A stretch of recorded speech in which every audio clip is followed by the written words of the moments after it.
بسم الله الرحمن الرحيم. أيها المستمع الكريم، يدور حديثنا اليوم بإذن الله حول حق الإنسان في حرية التفكير والتعبير عن الرأي. وفي هذا الصدد سنبرز مكانة العقل في الدين الإسلامي، وذلك من خلال النصوص الدالة على إفساح المجال للعقل، إضافة إلى بيان الشواهد الدالة على أهمية العقل في فهم الشريعة الإسلامية وتطبيقها.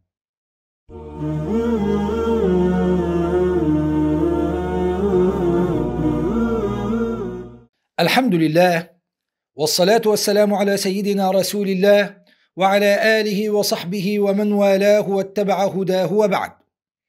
إخوة الإسلام، من أهم حقوق الإنسان التي قررها الإسلام وأولاها عناية كبيرة الحق في حرية التفكير والتعبير عن الرأي. فالناظر في ديننا الحنيف يدرك جليا أنه أعطى مكانة خاصة للعقل الإنساني، وأفسح له المجال لكي يفكر ويتدبر. فالإسلام لا يصطدم أبدا مع إعمال العقل، وهناك الكثير من الشواهد الدالة على ذلك، ومنها أن من يدقق في آيات القرآن الكريم يلاحظ أن إعمال العقل بالنظر والتفكر جاء دائما بصيغة المدح، ناهيك عن الحظ والطلب. قال تعالى: قل انظروا ماذا في السماوات والأرض. وقال تعالى: أولم يتفكروا في أنفسهم. ويكفي الإشارة إلى أهمية العقل في كتاب الله أنها تكررت ومشتقاتها حوالي 70 مرة، ناهيك عن الآيات التي تتصل بالعمليات العقلية كالتفكر والتأمل، وقوله تعالى: إن في ذلك لآيات لقوم يتفكرون. ومن أبرز الأمور التي تدل على احترام الإسلام للعقل البشري أنه أولاه مسؤولية اختيار العقيدة التي يؤمن بها، فقال تعالى: إنا هديناه السبيل إما شاكرا وإما كفورا. وقال تعالى: وهديناه النجدين.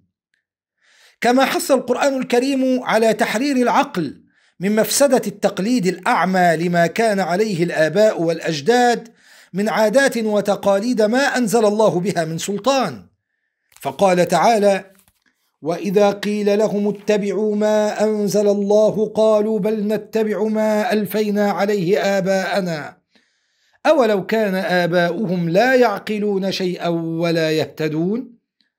وإذا كان الإسلام قد كفل للإنسان حرية التفكير والتعبير عن الرأي، فإنه في الوقت نفسه وضع الضمانات اللازمة عند الاختلاف وتعدد وجهات النظر، وأهمها ضرورة احترام الرأي الآخر واتساع الصدر لقبوله، وأيضا عدم احتكار الحق، بمعنى عدم الاعتقاد بأن رأيك هو الحق ورأي غيرك هو الباطل، فهذه مفسدة عظيمة حذر منها الإسلام، لأنها تؤدي إلى تفرقة المسلمين شيعا وأحزابا، كما أنها تفتح بابا للتكفير واستحلال الدماء، وهذا من دون شك خطر عظيم حذر منه الإسلام، ووقف أئمتنا الكبار منه موقفا عظيما ضربوا فيه أروع الأمثلة في تقبل الآخر واحتمال رأيه.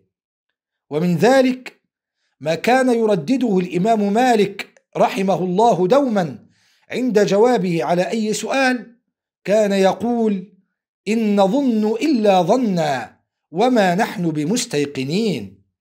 وكان الإمام الشافعي رحمه الله يقول: رأيي صواب يحتمل الخطأ، ورأي غيري خطأ يحتمل الصواب. وفي الختام نسأل الله العلي القدير أن يرزقنا العلم النافع والعمل الصالح، إنه ولي ذلك والقادر عليه. وصلى الله على سيدنا محمد وعلى آله وصحبه وسلم.